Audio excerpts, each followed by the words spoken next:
no ser tan seguras como las vacunas que se utilizan para Estados Unidos, y ya lo voy a platicar con tu profe de RI, el doctor Jesús López Almejo. Jesús, ¿cómo estás? Buenas tardes. Hola Vicente, muy buenas tardes. Pues muy contento de estar aquí en Sin Censura como cada viernes. También secando y barriendo la sal que dejaron las lágrimas que derrocharon los chayoteros y los de la oposición pedorra, porque todavía siguen llorando por lo que a mi juicio fue un paso de ajedrez muy importante lo que hizo ayer López Obrador en el marco de la cumbre, ponerlos en su justa dimensión, darles la importancia a los líderes del mundo que ellos le dan al tema del medio ambiente, es decir, superficial, pero también proponiéndoles una sencillísima propuesta con un impacto muy positivo. Y bueno, también estoy trapeando y barriendo la espuma que echaron por la boca en cantidades industriales, porque nuevamente el presidente de México basta con que diga dos palabras para que los ponga a llorar o a echar espuma por la boca. Veo, por ejemplo, a Jorge Castañeda, el exsecretario de Relaciones Exteriores, escribir en la revista Nexos el terrible desaire de Biden a AMLO, porque no estaba presuntamente Joe Biden presente cuando da su discurso, su mensaje, el presidente de México, Andrés Manuel López Obrador. Otros le han criticado que su mensaje haya sido desde el escenario de las mañaneras, que no le dio la importancia a la cumbre, dicen algunos. Luego vi que le contestaste a Arturo Sarucán, el ex embajador de México en Washington, y te respondió también, aunque pues no tiene con qué responder por sus mensajes sesgados, verdaderamente lamentables para un personaje de su envergadura. En fin, estoy contigo, profe. Andan muy ardidos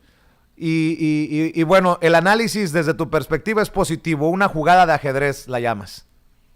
Sí, mira, te voy a decir por qué. Porque generalmente se refieren con desprecio al presidente López Obrador para descalificarlo, burlarse de su acento, burlarse de que no habla inglés, decir que le hace un desaire a Joe Biden, pero me parece que el desaire se lo hace AMLO a Joe Biden y a toda esta farsa de la cumbre mundial del cambio climático en un día importante. Te voy a decir por qué.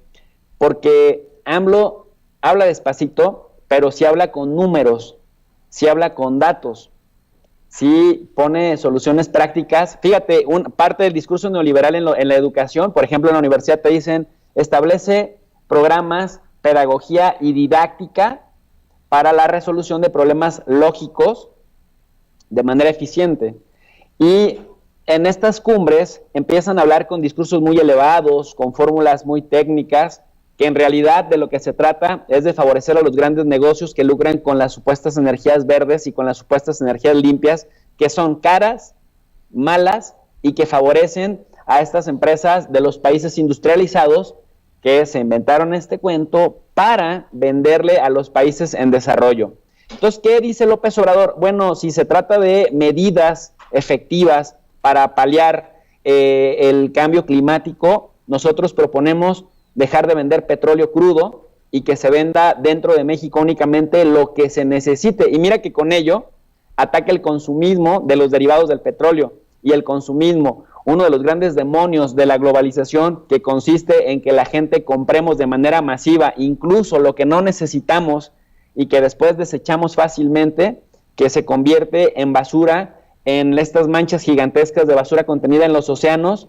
Pues mira que es una solución bastante práctica, pero obviamente atenta contra intereses económicos de toda la industria que se dedica a trabajar con los derivados del petróleo. Otra solución que dice, ya no vamos a comprar gasolinas porque vamos a tener la capacidad nosotros para refinarla acá mismo o a reducir al mínimo, de tal suerte que eso también nos haga tener otro paradigma social, pues les vuelve a pegar a los intereses económicos, pero vuelve a combinar un poco de filosofía práctica. O sea, si esta cumbre se trata de poner medidas eficientes para paliar el cambio climático, ahí les va la otra. Decir, vamos a reducir el uso de combustóleo y otras técnicas viejas para reducir la contaminación en la producción eléctrica. ¿Qué dice? Se va a producir energía con agua, con equipos modernos, de turbinas, sin construir nuevas presas ni causar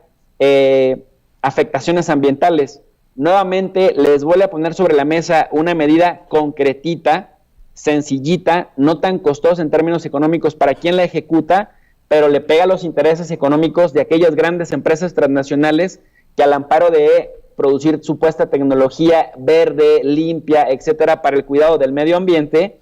quieren endeudar a nuestros países justamente con ellos y hacerlos dependientes de lo que ellos nos transfieran tecnológicamente hablando. Entonces, ahí me parece, querido Vicente, que hay un acierto del presidente, porque los evidencia, y cuando este señor Arturo Sarucán, quien fuera embajador de México en Washington, calderonista de hueso colorado, sale a decir que estos sí se toman en serio, y ponía a Justin Trudeau, y ponía a el primer ministro japonés, y ponía a Boris Johnson, y también obviamente a Estados Unidos y a Xi Jinping, pues yo dije, a ver, cañón, ¿por qué estás haciendo apología de la farsa? ¿Y por qué estás haciendo, o por qué estás diciendo que los países más contaminantes del mundo sí se toman en serio la lucha contra el cambio climático? ¿Acaso no sabes quiénes son los que más contaminan? Y Sarucán me contesta, vaya que lo sé, ya ves que es muy arrogante, vaya que lo sé. La pregunta es si por eso tenemos que meter reversa a las tecnologías verdes aquí en México. Y yo le vuelvo a responder, y ya no me contestó, que me sorprendía mucho la farsa que hacía,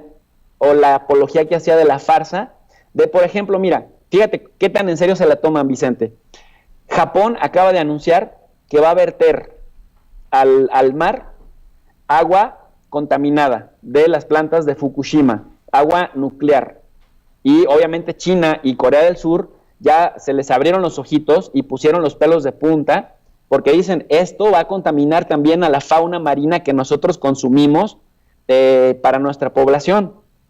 Y limpiar las aguas va a ser muy complicado en el mediano y largo plazo, aunque Japón argumenta que la Organización Internacional de Energía Atómica va a supervisar el proceso y van a empezar de manera progresiva dentro de 2 años, y lo van a hacer en sustancias o en cantidades moderadas para no contaminar de golpe. Pues ahí estamos viendo lo en serio que se toma Japón este cuidado ambiental. Por otro lado, China, pues China ha crecido en los últimos 40 años, y aquí se lo hemos aplaudido, al 7 y 9%, en ocasiones ha crecido hasta el 11%, pero China tiene como Estados Unidos, una política comercial depredadora del ambiente, contaminadora de sus ríos. Las zonas urbanas, las ciudades más contaminadas del mundo, son como 15 o 16 ciudades chinas que rebasan los 5 millones de habitantes, en donde incluso Beijing, Shanghai, hay ocasiones en las que tienes que utilizar mascarilla, incluso mucho antes del COVID, y lentes, porque sufres constantemente de sinusitis y de enfermedades respiratorias debido a la densidad de la contaminación en este país. Entonces, que Sarucán venga y me diga que Xi Jinping y China se toman en serio el tema climático, o que la India se toma en serio el cambio climático, cuando yo he estado en la India, Vicente, y he navegado por algunos ríos de la India, súper sucios, súper cochinos, y tampoco se ve, cuando estás en las ciudades de la India, en Nueva Delhi y sus alrededores, tampoco se ve que haya ni siquiera el tema de la separación de las basuras. Entonces, que este farsante, por pegarle al presidente López Obrador, nos venga y nos quiera contar que México no se toma en serio solo porque López Obrador no atendió el evento desde el Palacio Nacional, como cuando traían esta perorata en la época en la que AMLO decidió no viajar al G20, que mandó a Marcelo Ebrard y se saludó con Trump en persona, Marcelo Ebrard, y decían, es que AMLO desprecia a la comunidad internacional y la comunidad internacional se lo hará pagar. Bueno, tú recuerdas, porque aquí me entrevistaste, yo decía que nada garantizaba que cuando un presidente iba a estas reuniones cumpliera con su palabra, y tampoco no había evidencia científica que nos dijera que cuando un presidente o un mandatario no asiste personalmente, aunque mande a su delegación, no cumpla con lo que ahí se acuerde, porque si manda la delegación es porque va a cumplir lo que ahí se acuerda. Entonces, con este estilo diferente de gobierno, AMLO ha demostrado también, ha pintado su raya, pero no ha dejado de cumplir con la legislación internacional, pero al interior, en tiempos electorales, al interior del país, gente que es muy mediática, gente que incluso parecen analistas serios, en realidad son apologistas y propagandistas. Y mira, Vicente, para no quitar tanto tiempo, López Obrador también propone una solución sencillita, súper efectiva, que verdaderamente ataja el tema ambiental y que además genera empleo consistente, bien pagado para el sector del campo. ¿Qué es? Nos anuncia una joya. El programa de Sembrando Vida es más de lo que nosotros podemos dimensionar en este momento, porque con los incendios, con el cambio climático, con la desertificación de nuestros bosques, la tala inmoderada, el esfuerzo de sembrar árboles, de darle empleo a 450,000 campesinos que trabajan plantando árboles frutales y maderables, que ganan 5,000 pesos mensuales de manera consistente, que cada año se le destine 29,000 millones de pesos o 1,400 millones de dólares, que sería el equivalente dependiendo del tipo de cambio, que del 2018, de diciembre del 2018 a 2021, abril del 2021, haya ya 700 millones de árboles o de plantas sembradas, que el objetivo sea llegar a 1,000 millones. Eso te habla de que no es ideología, o sea, eso te habla de números concretos, de una política pública con resultados concretos, con un efecto también bien concretito, Vicente. El que tengan medido que 4 millones de hectáreas de árboles absorban hasta 70 millones de toneladas de dióxido de carbono no es cosa menor. O sea, imagínate 70 millones de toneladas que están ahí en el aire metiéndose en las narices de animales, de seres humanos, contaminando ríos, lagos, mares, no es cosa menor. Y esa solución pasa por algo bien sencillo. Ponte a reforestar, ponte a plantar árboles, destina un presupuesto. Imagínate. Así es. El presupuesto de 1,400 millones de dólares para este programa anual que tiene impactos concretos para paliar el cambio climático es nada en el presupuesto de Estados Unidos. 1,500 millones de dólares es irrisorio, es mucho menos de lo que una sola ciudad pequeña en Estados Unidos tiene como presupuesto anual. Entonces, lo que les da coraje a los críticos del presidente es que si haya presentado una solución bien concreta en el contexto de la cumbre mundial,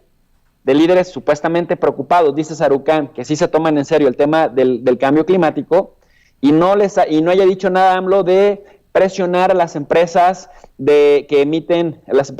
industrias que emiten un montón de gases de efecto invernadero, y además recordar que solo entre Estados Unidos, China, la India y Rusia emiten hasta el 40% de los gases de efecto invernadero que tienen jodido este planeta. Entonces, pues te digo, va un paso adelante, les marca agenda y los pone a echar espuma por la boca y lágrimas a raudales. Así es. Oye, profe, ¿por qué no cerramos hablando de los 100,000 soldados de Rusia en la frontera con Ucrania, por favor? Claro, mira, en términos geopolíticos, Estados Unidos está haciendo también una jugada para rescatar la legitimidad que pudiera tener Joe Biden. Recordemos que Joe Biden encontró un país bastante dividido. La mitad de la población en Estados Unidos cree que ganó la elección con fraude. Hasta ahí vamos bien. Entonces, esto ha generado muchas resistencias al interior del sistema político estadounidense. Biden, entonces, ha ido virando a las tesis orwellianas de crear en el imaginario colectivo de la sociedad estadounidense nuevamente un enemigo común externo. Y como en Estados Unidos sigue gobernando una gerontocracia al servicio de los grandes corporativos multinacionales que les patrocinan sus carreras políticas en el disfraz de la democracia que tiene este país, entonces se han inventado, y el Stratcom hoy elevó el tono diciendo que el enemigo ruso está dispuesto a utilizar incluso armas nucleares en caso de que escalara un conflicto entre Ucrania, en la frontera con Ucrania, y que están listos también ellos para utilizar armamento nuclear. Entonces han tenido que virar al discurso gerontócrata o anciano de la Guerra Fría, que pensamos que ya había caducado, para volver a atemorizar a la gente en Estados Unidos y volver a hacer que se alineen al líder del momento, en este caso Joe Biden, porque decíamos estaba bastante deslegitimado al interior del mismo Estados Unidos. Entonces, quieren hacer creer que el enemigo está allá a 15,000 kilómetros de distancia, que el enemigo está en Rusia, que el enemigo amenaza a un aliado como es Ucrania, pero no te dicen, y además te dicen, lo que sí te dicen es que también Rusia intervino en las elecciones del 2016, que Rusia intervino en el SolarWild, las elecciones del 2020, que tiene hackers tan poderosos que cambian el resultado de las elecciones en Estados Unidos, y destinan bastante presupuesto para propaganda antirrusa, de tal suerte que la gente sí se crea este cuento de que los rusos es igual a militarismo, los rusos es igual a dictadura, los rusos es igual a sistemas económicos fracasados y atraso rural, porque entonces pretenden justificar el intervencionismo que sí tiene Estados Unidos allende las fronteras. Para cerrar esta reflexión geopolítica, querido Vicente, me parece que Estados Unidos, que tiene 800 bases militares alrededor del mundo, y Rusia, que tiene solamente 2, y las tiene en los países vecinos, en donde tiene población rusa. Estados Unidos, que sí está vigilando a las 7 bases militares rusas que se encuentran dentro de Rusia,